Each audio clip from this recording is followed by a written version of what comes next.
So, this is the story of how my sweet, goofy golden retriever, Max, accidentally turned my quiet suburban street into a war zone. I swear it started innocently enough, but by the end, it was chaos. Max is one of those dogs who loves everything: people, other dogs, squirrels, the mailman, you name it. He's also obsessed with playing fetch. Like, if he even sees a ball, he'll lose his mind until someone throws it for him. It's adorable, but also kind of exhausting. One Saturday morning, I took Max out to the front yard to play fetch. It was a nice day, so a few of my neighbors were outside doing yard work or just enjoying the sun. I tossed the ball a few times, and Max was having the time of his life, sprinting back and forth like a lunatic. Then it happened.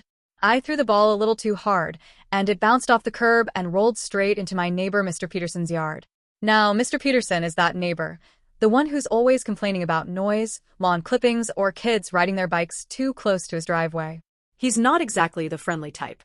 Before I could stop him, Max bolted after the ball, ran right into Mr. Peterson's yard, and, well, let's just say he didn't exactly stick to the grass.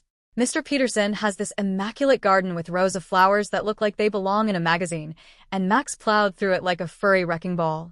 "Hey," Mr. Peterson shouted, storming out of his house. "Get your dog out of my yard." I ran over, apologizing profusely while trying to wrangle Max, who was happily wagging his tail, completely oblivious to the destruction he'd caused. "I'm so sorry, Mr. Peterson," I said. "He was just chasing his ball. I'll fix the flowers, I promise." But Mr. Peterson wasn't having it. "This is why I've been saying we need a fence between our yards," he snapped. "I'm tired of everyone thinking my property is a public park." At that moment, my other neighbor, Mrs. Johnson, chimed in from her porch.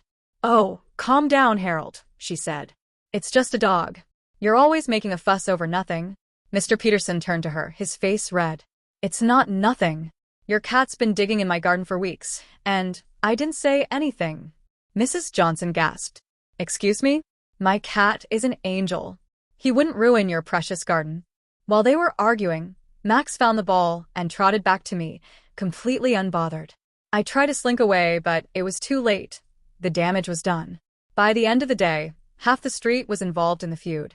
Mrs. Johnson accused Mr. Peterson of overreacting. Mr. Peterson started ranting about how the whole neighborhood disrespected his property, and then the neighbors across the street jumped in, saying they'd been dealing with Mr. Peterson's loud lawnmower at 6 a.m. every Saturday. It was like a soap opera, but with middle-aged suburbanites. Over the next week, things escalated.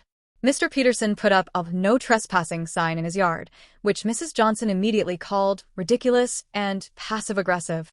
Someone else, I'm pretty sure it was Mrs. Johnson, left a bag of cat poop on Mr. Peterson's porch, and Mr. Peterson responded by installing security cameras. Meanwhile, I was stuck in the middle, feeling guilty, because it was all Max's fault. Well, technically it was my fault, but try explaining that to a dog who thinks flowers are just obstacles in a giant game of fetch. One evening, I decided to try and smooth things over. I baked a batch of cookies, leashed up Max, and went to Mr. Peterson's house to apologize again. "Mr. Peterson," I said when he opened the door, "I'm really sorry about what happened. I want to make things right." He stared at the cookies, then at Max, who was sitting there wagging his tail like the world's happiest diplomat. After a long pause, Mr. Peterson sighed. "It's not just about the dog," he said. "I put a lot of work into that garden, and it feels like no one respects that." "I get it," I said. "And I'll help you replant the flowers. Max won't go near your yard again, I promise." That seemed to soften him up a bit. He even gave Max a grudging pat on the head before taking the cookies. I thought maybe, just maybe, the drama was over. But nope. The next morning, I woke up to find Mrs. Johnson putting up a bird feeder on the edge of her yard, right next to Mr. Peterson's garden. When I asked her about it, she smirked and said if he's going to be so uptight about his flowers, let's see how he likes birds picking at them. I tried to convince her to take it down, but she wouldn't budge. Sure enough, within a few days, the birds had discovered the feeder and Mr. Peterson's garden. He was furious, and the feud kicked into high gear again.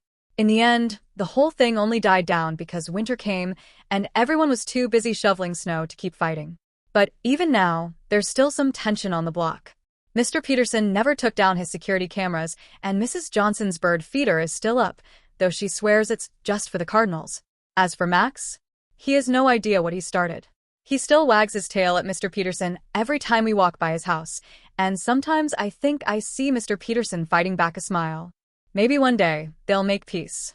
Until then, I'm keeping Max far, far away from that garden.